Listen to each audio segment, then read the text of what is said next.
Then if we talk about thermoregulation in cold environment and warm environment by mammals, के mammals बेटा cold environment में यानी कि ठंडे इन्वायरमेंट और वार्म इन्वायरमेंट यानी कि सर्दियों और गर्मियों में ये हीट एक्सचेंज को रेगुलेट कैसे करते हैं, ये आज का हमारा टॉपिक है।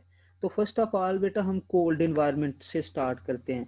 यानी कि अगर बात विंटर सीजन की जाए, जब बाहर का टेम्परेचर कम होता है या ऐसे इलाकों की बात की जाए, फर्ज करें हिली एरियाज वगैरह की बात की जाए, तो वहाँ पे मैमल्स हीट एक्सचेंज को रेगुलेट कैसे करते हैं, उनकी स्ट्रेटजीज क्या होती हैं। तो तीन चार स्ट्रेटजीज बेटा हम यहाँ पे पढ़ेंगे कोल्ड इन्वायरमेंट में थर्मो रेगुलेशन की। में फर्स्ट ऑफ ऑल ये है कि पहली स्ट्रेटजी जो मैमल्स यानी कि ह्यूमन वगैरह और दूसरे मैमल्स भी अपनाते हैं वो क्या है कि जब बेटा बाहर का टेम्परेचर बहुत ही कम है, यानी कि विंटर सीजन चल रहा है, सर्दियां हो रही हैं जैसा कि इधर हमारे यहाँ दिसंबर जनवरी में होती हैं उस तरह, तो मैमल्स पहला काम क्या करते हैं कि अपने लिम्ब्स का टेम्परेचर, अपने लिम्ब्स का टेम्परेचर यानी कि आर्म्स और लेग्स का जो टेम्परेचर है उसको, ये ट्रंक के टेम्परेचर, ट्रंक बेटा कहते हैं इस रीजन को जहाँ पे हमारी heart, stomach, digestive system, excretory system सारा मौजूद है, डेट इज ट्रंक।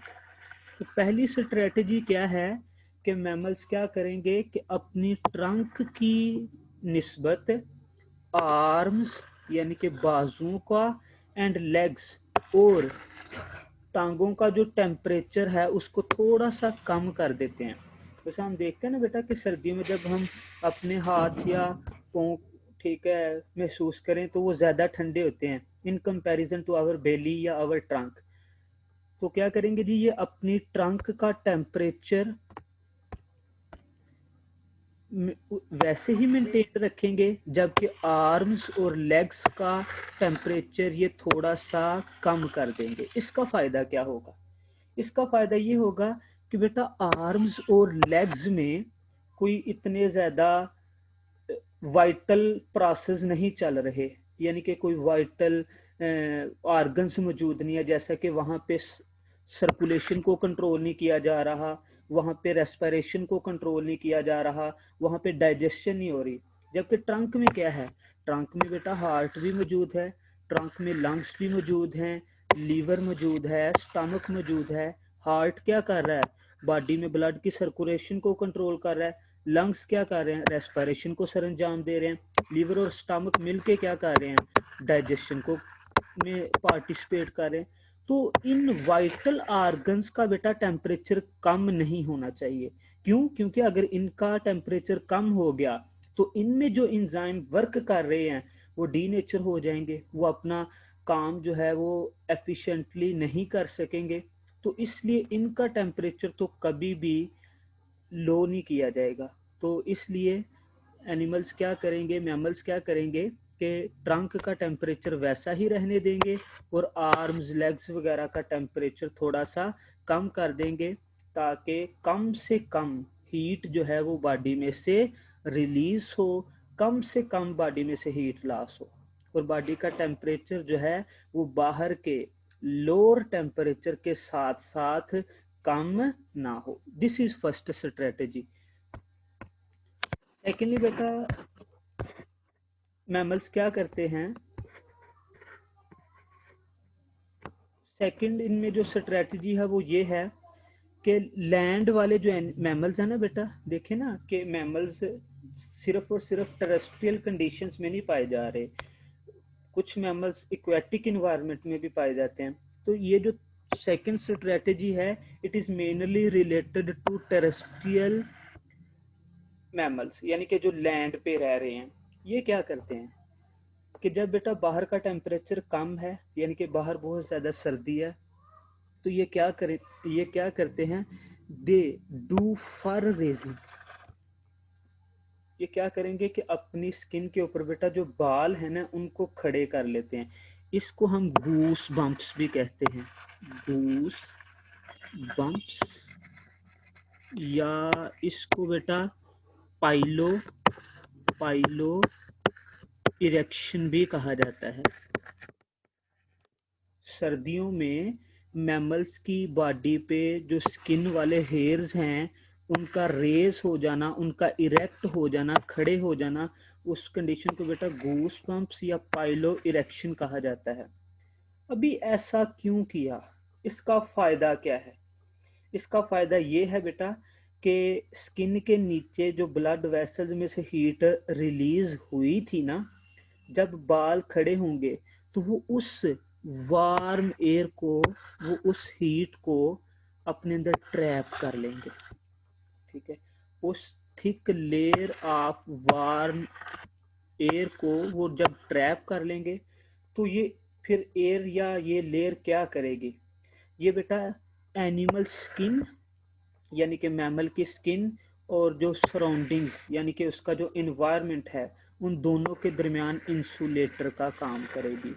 यानी कि ये स्किन में से हीट को सराउंडिंग के अंदर रिलीज नहीं होने देगी, हीट लॉस को ये लेसन कर देगी, कम कर देगी।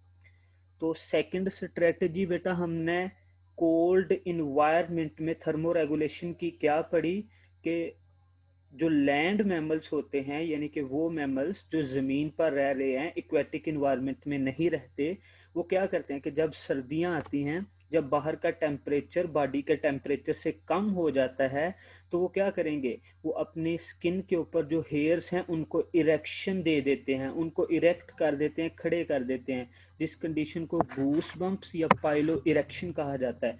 इसका फ़ायदा क्या होगा कि ये स्किन के नीचे से जो ब्लड वेसल्स पास हो रही हैं उनमें से रिलीज होने वाली कुछ हीट को ये अपने अंदर ट्रैप कर लेंगे, और वो हीट की थिकर लेयर स्किन और सराउंडिंग के दरमियान इंसुलेटर का काम करेगी, और वो स्किन में से हीट को सराउंडिंग्स के अंदर रिलीज नहीं होने देगी, जिसका फायदा क्या होगा कि बाहर के कम होते हुए टेम्परेचर के साथ बॉडी का टेम्परेचर जो है वो लोअर नहीं होगा, वो 36 टू 38 डिग्री सेंटीग्रेड पर ही मेंटेन रहेगा।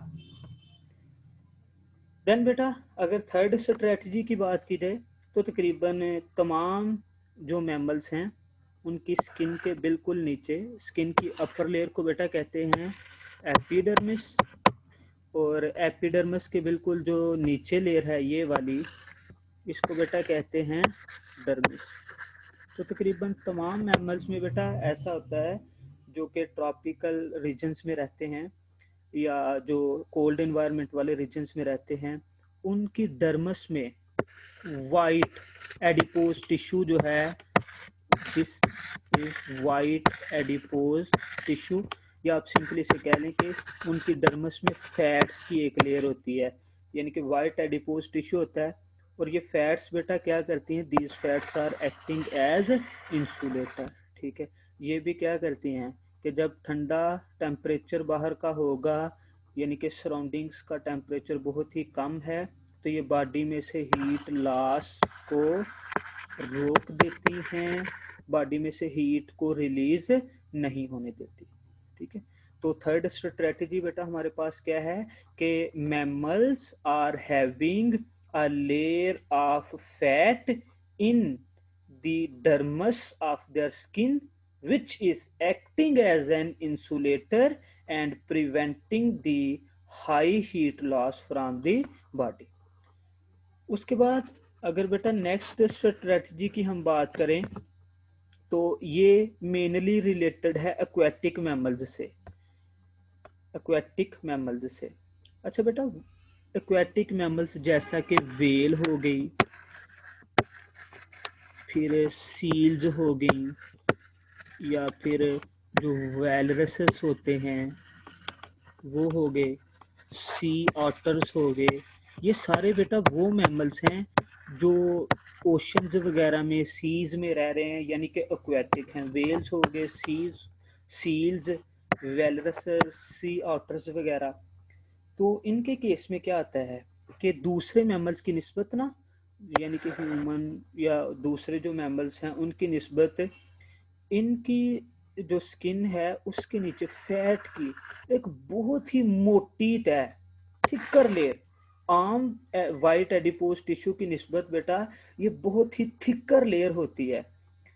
और this thicker layer is acting as an insulating layer, यानी कि ये मरीन मैमल्स देखे ना बेटा, जिस इन्वायरमेंट में ये एक्वेटिक मैमल्स रह रहे हैं तो वाटर में थर्मो रेगुलेशन का ज़्यादा मसला होता है, क्योंकि वाटर में ठीक है जो टेम्परेचर है वो टेरेस्ट्रियल कंडीशंस की निस्बत ज़्यादा कम होगा, तो फिर इनको अच्छी स्ट्रेटजी की ज़रूरत है। तो इन मरीन मैमल्स में क्या है, यानी कि वेल्स वगैरह में, सील्स वगैरह में, वेलरसेस वगैरह में, कि इनकी स्किन के नीचे फैट की जो लेयर है, this is a very thicker layer, आम फैट लेयर की निस्बत वो बहुत ही मोटी है। और उस लेयर को बेटा नाम दिया जाता है ब्लबर का। किसका नाम दिया जाता है जी? ब्लबर का। And what is the function of this blubber?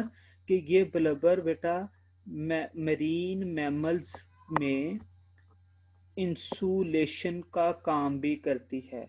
यानी कि अगर बाहर का जो यानी कि वाटर है, वाटर का टेम्परेचर बहुत ही कम हो चुका है, यानी कि फ्रीजिंग टेम्परेचर तक वाटर का टेम्परेचर चला गया है, तो फिर भी ये बॉडी का जो इंटरनल टेम्परेचर है उसको बाहर के कम होते हुए टेम्परेचर के साथ कम नहीं होने देगी, उसको ये बैलेंस एक नैरो रेंज में ही रहने देगी। कैसे?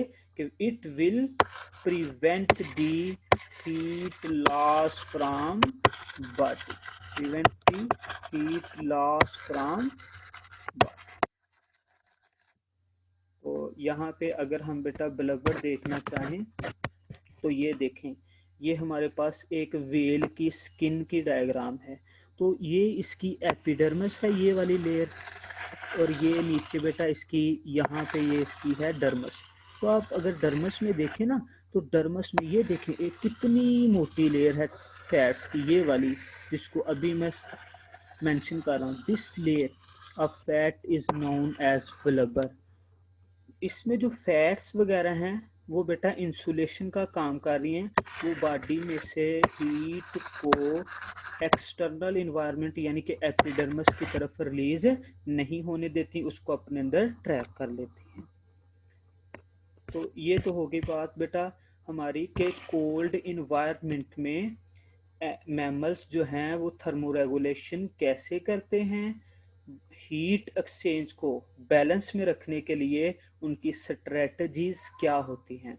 नेक्स्ट बेटा हम बात करेंगे वार्म टेम्परेचर से रिलेटेड, कि अगर बाहर का टेम्परेचर ज़्यादा है बॉडी के टेम्परेचर की निस्बत, यानी कि हम समर में रह रहे हैं, यानी कि मौसम गर्मा है, या हम ऐसे किसी इलाके में रह रहे हैं कि जहाँ पे टेम्परेचर 38 डिग्री सेंटीग्रेड से ज़्यादा होता है, तो वहाँ पे कैसे थर्मोरेगुलेशन की जाएगी, वहाँ पे हीट एक्सचेंज को बैलेंस में कैसे रखा जाएगा। तो फर्स्ट स्ट्रेटजी बेटा मैमल्स की वहाँ पे जो होगी वो ये होगी वेजोडाइलेशन। देखिए ना बेटा कि अगर बाहर का टेम्परेचर ज़्यादा है तो बॉडी का टेम्परेचर भी बढ़ना शुरू होगा, लेकिन उसको बढ़ने नहीं देना। बॉडी के अंदर जो एक्सेसिव हीट प्रोड्यूस हुई है उसको बाहर निकालना ज़रूरी है, क्योंकि अगर वो अंदर रहेगी तो बॉडी का टेम्परेचर फिर बढ़ेगा। तो इसके लिए पहला काम क्या किया जाएगा? वेजोडाइलेशन।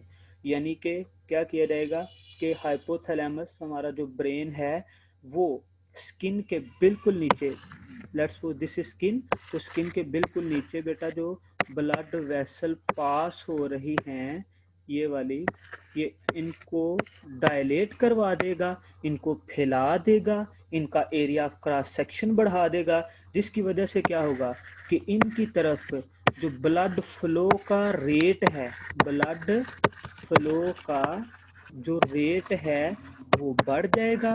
तो देखिए ना बेटा कि यहाँ पे अगर फर्ज करें कि यहाँ से ब्लड इधर जा रहा है, तो यहाँ पे ब्लड था वार्म, यानी कि उसके अंदर हीट ज़्यादा थी। तो जब ये वार्म ब्लड स्किन की तरफ जाएगा तो स्किन से बेटा हीट जो है वो रेडिएशन वगैरह की फॉर्म में यहाँ से, कन्वेक्शन की फॉर्म में यहाँ से रिलीज हो जाएगी। तो वार्म टेम्परेचर में थर्मोरेगुलेशन की पहली स्ट्रेटजी क्या है कि मैमल्स वैसोडाइलेशन के जरिए अपनी बॉडी में प्रोड्यूस होने वाली एक्सेसिव हीट से छुटकारा हासिल करते हैं। सेकंड स्ट्रेटजी बेटा क्या होगी कि जो लैंड एनिमल्स हैं जिनके अंदर स्वेट ग्लैंड्स पाए जाते हैं, खुसूसन जिसमें बेटा ह्यूमंस हैं, फिर हॉर्सेस वगैरह हैं, ठीक है, तो इनमें स्वेट ग्लैंड्स ज़्यादा होते हैं दूसरों की निस्बत।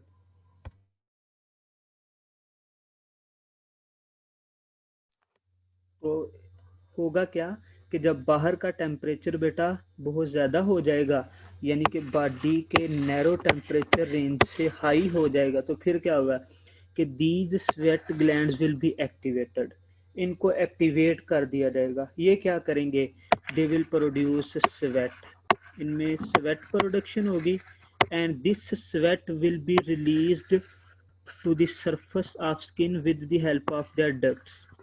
अभी देखें ना बेटा, जो स्वेट ग्लैंड्स है ना, दीज आर एक्सोक्राइन ग्लैंड्स। और एक्सोक्राइन ग्लैंड्स क्या होते हैं, जिनकी डक्ट्स होती हैं, जिनकी नालियां होती हैं, यानी कि अपने अंदर जो कुछ भी वो बना रहे हैं उनको वो नाली के थ्रू जिस जगह पे भी भेजना वहां पे वो रिलीज कर देंगे। तो होगा क्या कि जब बाहर का टेम्परेचर बढ़ेगा, स्वेट ग्लैंड्स को किया जाएगा एक्टिवेट, स्वेट ग्लैंड्स क्या करेंगे, स्वेट की प्रोडक्शन करेंगे और उस स्वेट को अपनी डक्ट्स के थ्रू स्किन की सरफेस के ऊपर कर देंगे रिलीज। यहाँ पे जाके क्या होगा, अभी ये स्वेट असल में बेटा this is containing water and salts, तो जब ये स्वेट पहुंचेगा स्किन की सरफेस के ऊपर, यानी कि ये वाटर, तो यहाँ पे वाटर का जाके ना इंट्रैक्शन होगा एक्सटर्नल इन्वायरमेंट के हाई टेम्परेचर के साथ, एक्सटर्नल इन्वायरमेंट के हाई टेम्परेचर के साथ। तो ये एक्सटर्नल इन्वायरमेंट का हाई टेम्परेचर बेटा यहाँ पे क्या करेगा, इस वाटर को ये स्किन की सरफेस से करवा देगा इवेपोरेट, यानी कि इसको वेपर्स की शक्ल में बना के उड़ा देगा। तो जब यहाँ से इवेपोरेशन होगी, इवेपोरेशन के बाद स्किन की सरफेस पे बेटा क्या होगा, कूलिंग हो जाएगी। तो ये जो कूलिंग है ये बाहर के बढ़ते हुए टेम्परेचर के साथ साथ बॉडी का टेम्परेचर बढ़ने नहीं देगी। तो वार्म टेम्परेचर में बेटा थर्मो रेगुलेशन की हमने दो स्ट्रेटजीज की बात कर ली कि पहला तो वेजोडाइलेशन के थ्रू एक्सेसिव हीट को रिलीज किया जाएगा और दूसरा इवेपोरेटिव कूलिंग के जरिए बॉडी का टेम्परेचर बाहर के बढ़ते हुए टेम्परेचर के साथ नहीं बढ़ाया जाएगा। थर्ड बेटा जो हमारे पास स्ट्रेटजी है in case of some mammals, that is panting. Panting बेटा मेनली आप ऑब्जर्व करेंगे डॉग्स वगैरह के केस में, तो पेंटिंग में असल में होता क्या है कि ये डॉग्स का जो रेस्पिरेटरी सिस्टम है ना, ये बेटा एक तरह से मॉडिफाई हो चुका है। इसको ज़रा गौर से समझिएगा। फर्ज करें बेटा ये एक हमारे पास डॉग है, तो जिस इन्वायरमेंट के अंदर ये रह रहा है वहाँ का टेम्परेचर चला गया जी, फर्ज करें 47 डिग्री सेंटीग्रेड का। अभी इस डॉग के पास, बेचारे के पास स्वेट ग्लैंड्स भी इतनी ज़्यादा अमाउंट में नहीं, सिर्फ इसके पास पे स्वेट ग्लैंड्स होते हैं, बाकी इसकी बॉडी के ऊपर स्वेट ग्लैंड नहीं है। तो फिर हमारे पास तो बेटा स्वेट ग्लैंड्स हैं, हमें पसीना वगैरह आएगा गर्मियों में तो एवेपोरेटिव कूलिंग होगी और बॉडी का टेम्परेचर नहीं बढ़ेगा, लेकिन इसके पास, बेचारे के पास स्वेट ग्लैंड्स भी नहीं है। फिर होगा क्या कि इसने बॉडी का टेम्परेचर तो भाई 36 से 38 डिग्री सेंटीग्रेड के दरमियान ही रखना है, जबकि बाहर तो चला गया 47 डिग्री सेंटीग्रेड। और मसला बॉडी में क्या है कि बॉडी के अंदर मेटाबॉलिज्म चल रहा है, हीट प्रोड्यूस हो रही है और वो हीट टेम्परेचर को ऊपर लेके जाने की कोशिश कर रही है। तो ये फिर क्या करेगा, स्वेट ग्लैंड्स हैं नहीं, तो इनमें क्या होगा कि इनका बेटा जो रेस्पिरेटरी सिस्टम है, यानी कि जो इनका निज़ाम तनफ़्फ़ुस है, दैट इज मॉडिफाइड। ये क्या करेंगे, सारी हीट जो है ना बेटा ये अपनी नेजल बॉडी के अंदर, यानी कि जो भी हीट बनी है उसको ये मेनली ओरल कैविटी की तरफ और नेजल कैविटी की तरफ भेज देंगे।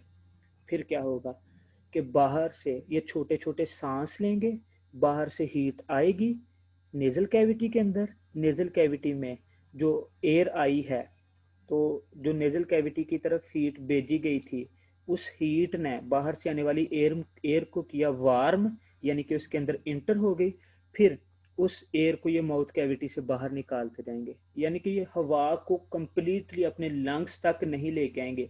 नाक से हवा को दाखिल करेंगे, फिर हवा को हीट के साथ गर्म करेंगे, यानी कि उसमें हीट को रिलीज कर देंगे और उस हवा को दोबारा माउथ के थ्रू बाहर। तो इस तरह इन्होंने क्या किया कि जो इनकी बॉडी में बहुत ज़्यादा हीट प्रोड्यूस हो चुकी थी, उसको इन्होंने छोटे छोटे सांस लेके उस एक्सेसिव हीट से छुटकारा हासिल किया, उसको बॉडी से रिलीज किया। That mechanism is known as painting.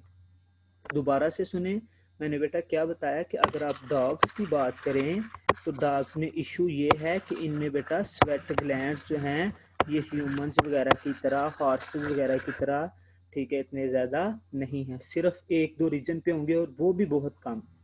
लेकिन मसला ये है कि जिस इन्वायरमेंट में अगर फ़र्ज़ करें ये रह रहे हैं, वहाँ का टेम्परेचर हो जाता है जी 45 डिग्री सेंटीग्रेड, जबकि इन बेचारों ने तो बॉडी का टेम्परेचर रखना है 36 से 38 डिग्री सेंटीग्रेड के दरमियान।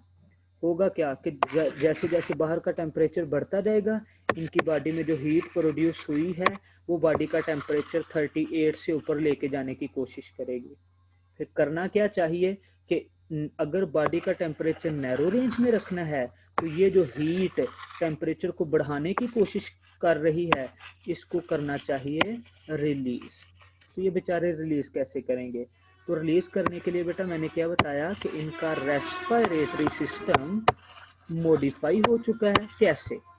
कि बॉडी के अंदर ये जो हीट बेटा इनके लिए मसला पैदा कर रही है, इस हीट को ये भेजते हैं नेजल कैविटी की तरफ, यानी कि नाक के पीछे जो खाली जगह है उधर भेजेंगे।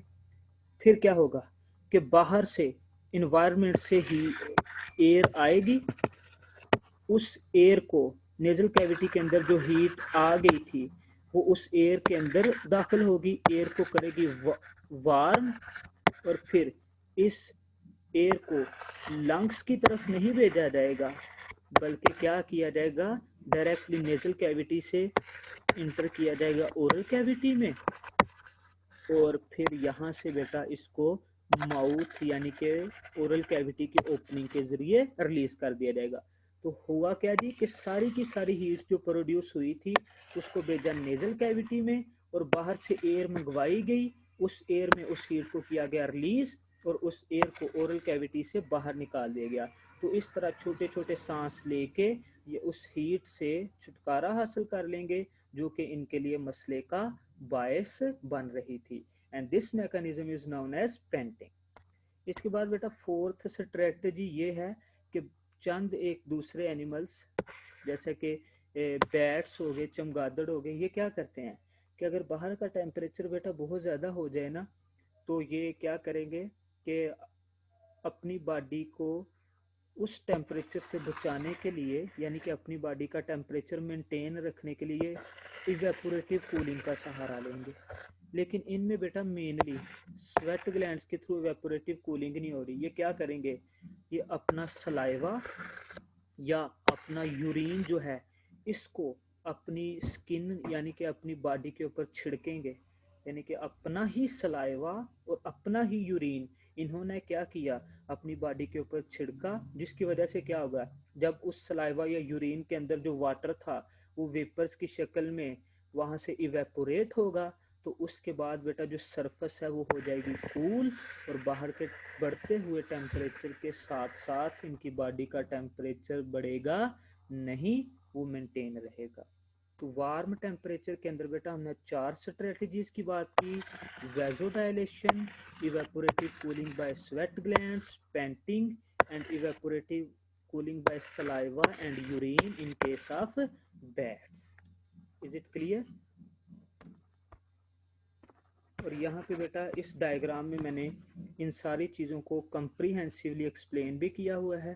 ठीक है, आप इस डायग्राम को भी एक दफ़ा देख लें तो ये मज़ीद आपको क्लियर हो जाएगा।